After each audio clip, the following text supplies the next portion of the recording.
Hi, I'm Morning, John Byrne with Poets&Quants. I have with me today Sandy Kreisberg, Sandy HBS here. Hi, guru, everybody. We're and going to we're going to talk talk about, about what to avoid in an MBA application. Sandy yeah, has some really good advice for, well, basically helping you prevent making a big mistake. yeah. Sandy? My philosophy of life is to tell everything right at the beginning. So here's the mistakes you should avoid. Do no harm. Don't be a jerk. Don't be a literary character. Uh, the second thing you have to do is know the B school values. Okay, B schools have a kind of collective PC values, and you have to be in line with that. The And when you third, say do no harm, what exactly do you mean by do no harm? People may go out of the way to try to impress others. Should they? okay, John, here's a question for you. Do the essays frequently help people get in, or the essays more frequently are used by the school to filter out people who they sense, who they get a bad vibe from? I think the latter, even if you have good stats, that'll get your essay well read. But then if you turn them off, you turn them off. Yeah, the essays are not deal makers, they're deal breakers. This is wildly unconventional knowledge, but true. Uh, don't So in count. other words, an essay won't get you in, but an essay could very well get you rejected. Perfect. That's why the first rule is do no harm. So, what are some of the common mistakes people make in an essay? The first is they think that that the way to impress them is to talk about some wild, unusual thing. The rule is to get into Harvard and Stanford Business School, you have to really fit in rather than stand out. This is more contrarian advice, but if your stats fit in, the rest of the thing is just to present yourself clearly, not to stand out and become, don't think they're looking for one-offs. They're looking for who they always admit, which are, you know, bankers, accountants, people who work for the government. So don't. On some level, that's contrarian advice because most people think you have to stand out just to get out of the pile, the applicant pile. But what you're saying is, while that may be true, you need to be a piece of the puzzle in that particular class profile for that school. Well, that's true. But what I'm saying is don't feel the need to do a stunt in your essay. Don't feel the need to talk about one burning thing that you think is super important that you're not involved in. Don't, don't, don't think of the essay as something that is going to be a miracle. Think of it as something that can just explain things that need explaining and present you as a fellow you'd want to sit next to. Right. Yep. And An example? sure, a lot of people write essays as if they want to save the world single-handedly. You know, I wouldn't do that. I would say what I'd like to do is explain my influences to you and to outline what impact I want to have. And should you be that blatant, or should you be a little more clever about it, meaning with craft the essay so that it's not that simple? Question, John. Good question. You can start off mechanistically by saying, you know, what I would like to do in this essay is explain how my influences have helped develop my goals, okay? And then write the essay, and then erase the first paragraph, you know. But that's if you're really stuck, that's a good way to get on the rails. Also, another mistake people, another mistake people make is there they should think be no Manhattan Project. What do you mean by that? the applying to business school is a social experience. What you shouldn't do is isolate yourself, not talk to people, think that everyone is your competitor, and you know, have a secret weapon that you think is going to get you in that you haven't shared with anybody. That's what I mean by don't treat it as a Manhattan Project. For those speaking to people, what do you hope to gain by speaking to, let's say, other students, alumni, people who have MBAs? What do you make sure what you're saying is normalized, which is good, that you're not being an oddball, that you're not being offensive, that your values are by and large in line with the school's values. John, tell our listeners what the values of Harvard and Stanford business schools are.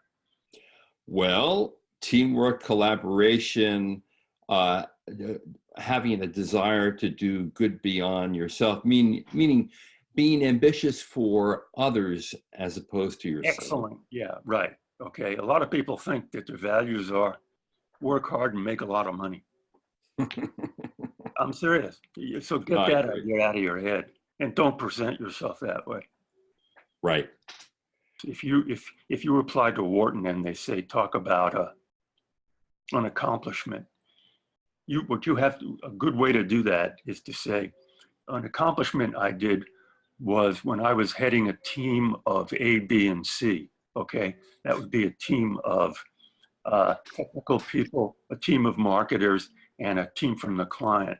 And I was able to lead these different groups in different ways.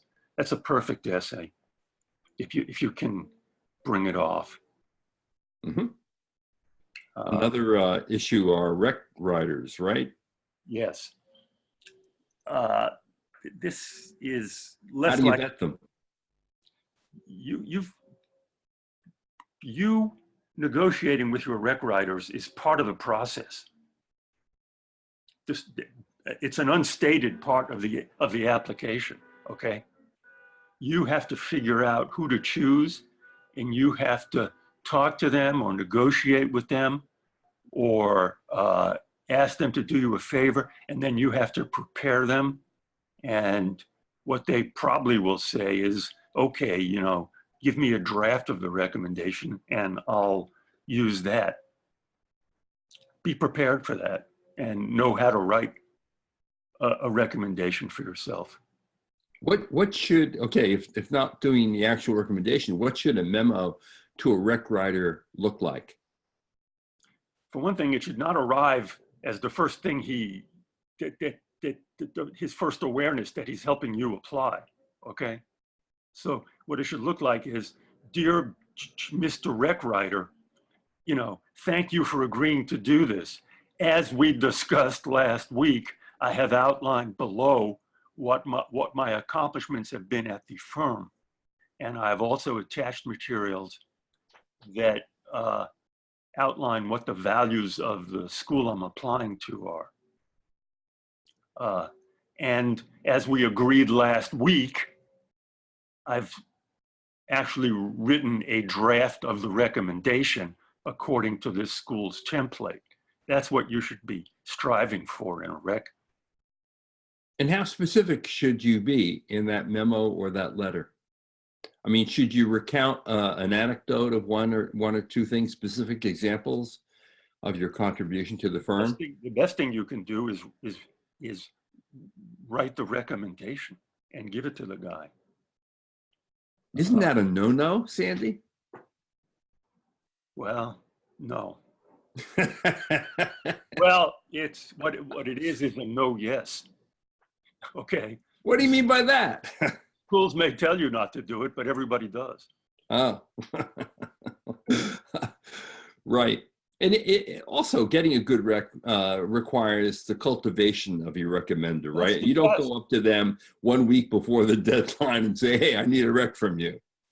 Yeah, that's the test. Your ability to manage your recommenders is it's like a field test, you know? That's exactly what those are the skills the school is looking for. First of all, do you have a good recommender? Are you friendly with people in your firm? Can you approach them? Can you ask a favor? Can you prepare them? those are what schools are looking for. And, those beyond a good GPA and a good, standardized test, those are exactly the social leadership skills that the schools are looking for. Right. And then you also think that one of the mistakes people make is they try to be perfect. And your advice is, don't let perfect get in the way of In terms of what's adequate. The way this turns into a mistake is the writing becomes affected and over-polished. It's not a writing contest. What you should do, an essay should be literate. It should be comprehensible, and clear. It should not have fireworks. It should not call attention to itself.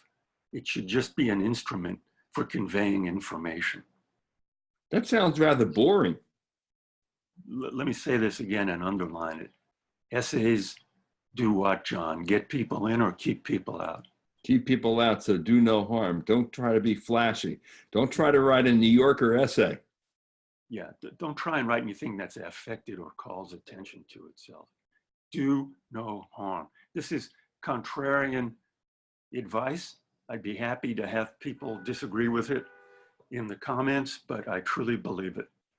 And actually, as you know, some of the essays that are published by the Harvest, which is the student newspaper at the Harvard Business School, display sometimes flashes of New Yorker style writing, but more often than not are exactly what you're saying. That's right. And here's a question for you. How many people in the Harvest book got in because of their essay, or got in because of stuff that the Harvest book didn't tell you about, like that they worked for a feeder firm and had incredibly high stats from selective schools? So what you're saying, the essay was entirely inconsequential to their acceptance, and yet it's presented in the book as if it had a key role to get them admitted. Well, I'll tell you what all the essays in the Harvest book have in common. And of this I am certain. They did no harm. Because the stats, the work experience, the feeder, they got in. The feeder company got them into the school. Right. Look, buy the Harvest book. Who knows how people get inspired, but And we have several of those essays on the site. In fact, 3 of them, word for word, and they are exactly as you described. They're rather boring and very straightforward. They do no harm. Right. And if you if you wanna, you go, Sandy, I believe you, man, but give me more. Give me more. I'm the person. Do no harm is not for me. I'm an aggressive guy. I want to do some good. Give me some advice, okay? Here's some advice. Talk about influences, not like accomplishments. Because it can come off as bragging. You Right. should let your resume kind of, and your recommendation. Yeah. If anything, the essay should talk about what the influences were, what you learned, what the thing moving forward was, rather than just putting Christmas lights around your accomplishment. What about talking about failure in your essay? Should you ever do that? Yeah, sure. Just don't. A lot of people do that. So try and have a real one, and try and have a good lesson. Yeah, because if you fail, you need a lesson, right? Pretty much. You can't say I screwed up, ha. Yeah, you can feel bad about it. You can go, that was really, that was a disappointment to me. And I thought long and hard about why I had done that and how I could do better moving forward. And here is what I concluded. 1, 2, 3. I need an MBA to get better. Yeah. Sandy, that's it. Okay, so those are the common mistakes that people often make, and the mistakes that you need to avoid in your MBA application. Great. Any last words? Yes, do no harm. Do no harm. We like that. Uh, I think we should and know what title that means. this webinar, Do No Harm, don't you think? Yeah, sure. All right, that's Andy Kreisberg. You should call it "Do No Harm," what it means. Indeed. Thanks for your great advice, Andy. Okay, great. Always good to see you. And to all of you out there, good luck on your journey. And don't forget, do no harm. Great. Okay. Thanks for watching.